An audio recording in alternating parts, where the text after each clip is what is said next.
আসসালামু আলাইকুম, সবাইকে স্বাগতম ইলেকট্রিসিটি ফর লাইফ চ্যানেলে। সেচের জন্য বিদ্যুতের সংযোগ নিতে গেলে আপনার কি কি ডকুমেন্ট লাগবে বা কী করণীয় সে বিষয়ে প্রাথমিক ধারণা দেওয়ার চেষ্টা করব।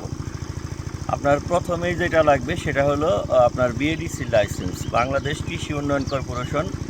এটা প্রত্যেকটা উপজেলা এবং জেলা শহরে এর অফিস আছে। এখানে গিয়ে আপনাকে আবেদন করতে হবে। আবেদন করলে তারা সরজমিনে পরিদর্শন করে আপনাকে এই লাইসেন্স দিবে। তো এই লাইসেন্স দিলে তারপরে আপনার করণীয়, আপনি যেখানে সেচের সংযোগ নিতে চাচ্ছেন সেইখান থেকে আপনার পল্লী বিদ্যুৎ বা পিডিবির লাইন কতটুকু দূরে। যদি 120 ফিটের মধ্যে হয় তাহলে আপনার কোনো খুঁটির প্রয়োজন নাই। জাস্ট যদি পিডিবি বা এর অঙ্গ প্রতিষ্ঠানের লাইন হয় তাহলে আপনার ট্রান্সফরমারের দরকার নেই। যদি লোড থাকে তারা আবেদনের সাপেক্ষে দিয়ে দিবে। আর যদি আপনার পল্লী বিদ্যুতের হয় তাহলে আপনাকে ট্রান্সফরমার নিতে হবে। যদি অফিস কর্তৃক থাকে অফিসে থেকে দিবে।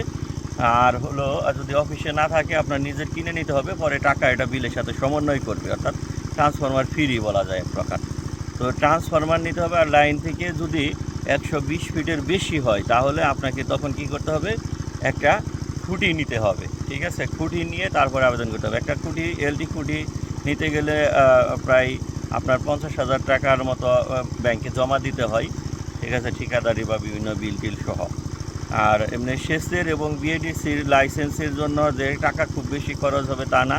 কোনো দালালের মাধ্যমে না গিয়ে নিজেই অফিসে গিয়ে অফিসারকে বলে তারপরে নিজে ঘোরাঘুরি করে করবেন, দেখবেন যে সাশ্রয়ী খরচে আপনি এটা পাবেন। ঠিক আছে, এটা লোড দূরত্ব বা বিভিন্ন ইস্যুর কারণে এটা টাকাটার অ্যামাউন্ট ভ্যারি করে, যার কারণে আপনাদের আমি ফিক্সড অ্যামাউন্ট বলতে পারতেছি না। তবে আপনার এটা দেখা যায় যে যদি বিএডিসি লাইসেন্সের ক্ষেত্রে 1 থেকে 5,000 টাকার মধ্যেই হয়ে যাওয়ার কথা, মানে 1,000 থেকে 1,000 না তো 2,000 থেকে 5,000 টাকার মধ্যে, বা কিছু কম বেশি হতে পারে। আবার সেচের কানেকশনের ক্ষেত্রেও যদি ট্রান্সফরমার না কেনা লাগে এরকমই লাগবে, বা কিছু লুট বেশি হইলে হয়তো কিছু বেশি লাগতে পারে। ঠিক আছে, তো এই হলো মানে 10,000 ধরে রাখেন এরকম টাকার অ্যামাউন্ট। আশা করি বিষয়টি বুঝতে পারলেন। সবার জন্য শুভকামনা। আল্লাহ হাফেজ।